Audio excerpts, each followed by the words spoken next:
Juga hadis yang masyhur, dalil selanjutnya adalah hadis yang diriwayatkan Imam Bukhari nomor 1423. Kata Nabi SAW, sab'atun yudhilluhumullahu fi dhillihi yawma la dhilla illa dhillu, imamun adil, wa syabun nasha'a fi ibadatillahi ta'ala, wa rajulun qalbuhu mu'allakun fil masjidi, idha kharaja minhu hatta ya'uda ilayh, wa rajulani tahabba fillahi fajtama'a ala dhalika wa tafarraqa alayh, wa rajulun dhakara Allah khaliyan fafadat aynah, wa rajulun da'athu imra'atun dhatu hasabin wa jamalin, فقال إني أخاف الله تعالى ورجل تصدق بصدقة فأخفاها حتى لا تعلم شماله ما تنفق يمينه. Ada 7 orang yang akan dinaungi oleh Allah di bawah naungannya pada hari tidak ada naungan kecuali naungannya di mahsyar, panas sekali. Dalam riwayat lain dikatakan seseorang akan tenggelam sesuai dengan kadar dosanya dari keringatnya, peluhnya. Ada yang tenggelam sampai mata kaki, ada yang sampai lutut, ada yang sampai perut, ada yang tenggelam dengan keringatnya sendiri. Dan kata Nabi SAW pada saat itu matahari jaraknya 1 mil. Kata perawi hadis, sahabat Nabi mengatakan, saya tidak tahu yang Nabi SAW masukkan 1 mil adalah mil yang merupakan 1,5 kilometer atau mil yang dimasukkan adalah mil orang Arab kalau pakai celak mata, ada kayunya biasa untuk meletakkan celak di antara 2 kelopak mata. Ini namanya mil juga dalam bahasa Arab. Kata beliau, saya enggak tahu mil itu pada hari kiamat di mahsyar, matahari itu sedekat mil yang mata ini, yang ditaruh di mata, atau 1,5 kilometer yang merupakan 1 mil jarak. Jadi pada saat itu orang kepanasan dan ada orang yang selamat, 7 golongan yang Allah selamatkan. Maka jadikan diri kita salah satu dari golongan ini minimal. Kalau bisa beberapa, alhamdulillah, sangat bagus. Target seorang mukmin semuanya dia jadikan sebagai targetnya. Yang pertama adalah pemimpin yang adil. Dan adil, kalimat adil dalam bahasa Arab masuk semua makna baik. Baik, santun, ramah, disiplin, tanggung jawab, jujur, semua. Itu kalau dirangkum namanya adil. Jadi kalau dalam bahasa Arab orang sudah mengatakan orang ini adil, berarti itu sudah luar biasa. Bergabung semua sifat baik padanya. Pemuda yang kedua, pemuda yang tumbuh dalam beribadah kepada Allah yang maha suci dan maha murah. Ini satu hal yang positif juga teman-teman sekalian. Jadi prinsip dasar yang sering tersebar di Indonesia, kalau saya bahasakan ini virus berbahaya. Kita sering mengatakan di umur 14 sampai 20 tahun ini masa muda. Masanya coba-coba. Masa mengetes, masa puberitas. Sehingga akhirnya pada saat itu mereka merusak diri mereka dengan narkotika, dengan perzinahan, dengan rokok, dengan apalah dicoba semuanya. Padahal teman-teman, umur ini umur yang sangat produktif, merupakan pondasi untuk membangun sisa umur ke depan. Kalau di umur ini SMP sama SMA di Indonesia ini berhasil seseorang di masa muda itu dia memperbaiki keadaannya, dia menjadi orang yang baik, hafal Quran, sholat di masjid, hadir pengajian. Ini kedepannya baik semua.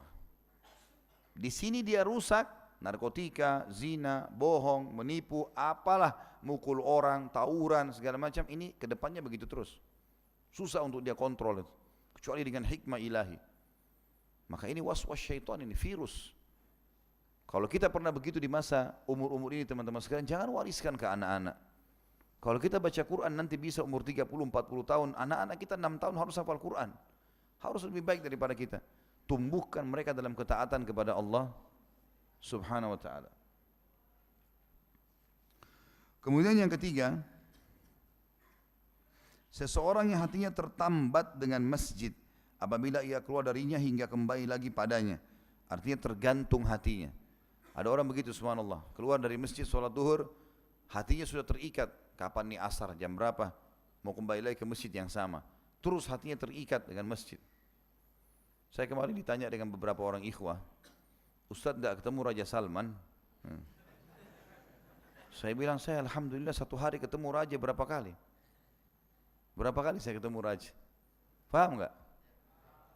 Ketemu Raja yang sebenarnya Allah. Tadi kita baru ketemu sama Raja kita. Enggak ada protokol, enggak ada apa-apa. Enggak rumit. Sudah tahu bacaannya, ucapannya sudah tahu, pahalanya langsung dikasih, bonusnya sudah tahu. Satu hari 5 kali yang wajib, belum sunnahnya.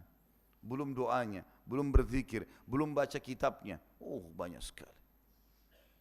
Saya kadang-kadang juga ditanya, Ustaz, kerjanya apa selain jadi Ustaz? Saya bilang, saya pegawai kerajaan.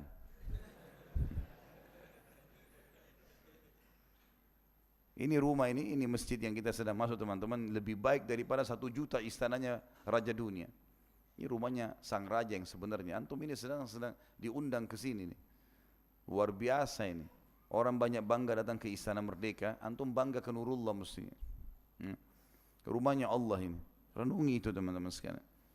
Sehingga dunia ini jadi kecil buat kita. Orang kalau selalu targetnya Allah, dunia jadi kecil buat dia. Kemudian yang ketiga, yang keempat adalah saksi bahasan kita, 2 orang yang saling mencintai karena Allah, mereka berkumpul atas dasar itu dan berpisah pula atas dasar itu. Sudah saya rincikan dari awal ini. Yang selanjutnya seseorang yang berzikir mengingat Allah dalam kesendirian, lalu air matanya berlinang, mengingat surga, mengingat neraka, mengingat kebesaran Allah, mendengarkan kisah orang-orang saleh, lalu dia menangis. Nah, ini orang akan mendapatkan, kata ulama, walaupun sekali seumur hidupnya, selama dia tidak kafir, kuasa Allah, rahmat Allah luas, Allah bisa berikan. Apalagi kalau dia sering mempertahankan itu. Dan tidak mungkin teman-teman kita menangis karena Allah kalau hati kita masih keras. Dan hati keras karena dosa, nggak ada yang lain. Kata Nabi SAW dalam sebuah hadis yang sahih, kalau seseorang berbuat dosa, hatinya akan diteteskan dengan bitik atau titik hitam.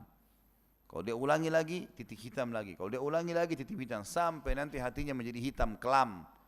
Mau lihat orang tabrakan depan matanya kah, fenomena alam, longsor kah, petir, apa saja, orang hangus, terbakar, orang kena longsor, dia nggak apa-apa. Dia nggak mempan lagi, hatinya sudah keras. Berkarat ini hatinya.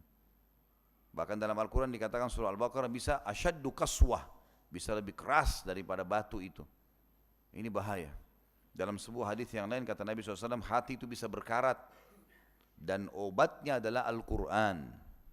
Baca Al-Quran, majlis ilmu seperti ini, melunakkan hati yang tadinya keras bisa jadi lembut.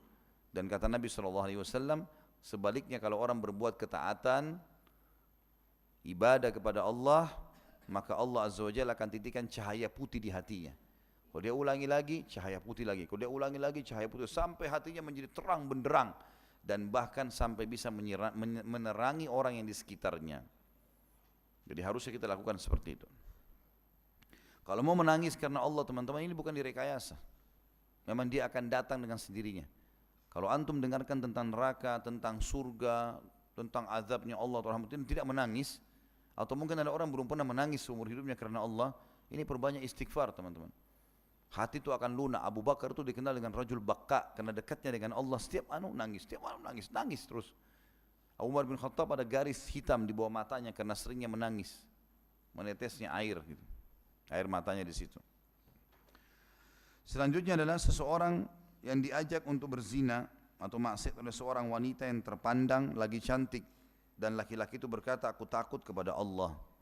Di sini maknanya adalah kalau perempuan yang punya kedudukan dan juga cantik, ya ini saja dia tolak, apalagi orang yang jelek. Nah, kalau sudah cantik luar biasa, tubuhnya sempurna, putih segala macam, terpandang lagi ngajak zina gratis ditolak, apalagi kalau orang jelek, pasti lebih ditolak sama dia. Gitu. Ya, jadi jangan bilang, oh ini kan tidak masuk dalam hadis, jelek kan, jadi nggak apa-apa.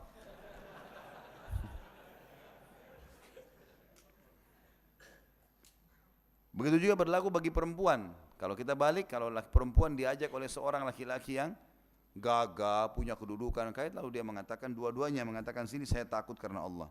Dan yang terakhir adalah orang yang bersedekah dan dia merahasiakan hingga tangan kirinya tidak tahu apa yang disedekahkan oleh tangan kanannya. Nah, ini sudah kita tahu, tangan kiri tidak ada hubungannya dengan tangan kanan, dia sama saja. Tapi ini bahasa kinaya namanya, bahasa kiasan.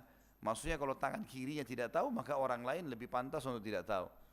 Ada orang mau keluarin duit, tunggu dulu lihat orang, ada lewat nggak, baru dimasukin di celengan, nah, supaya dilihat. Orang kalau targetnya manusia kecil sekali, targetnya Allah itu besar, boomingnya.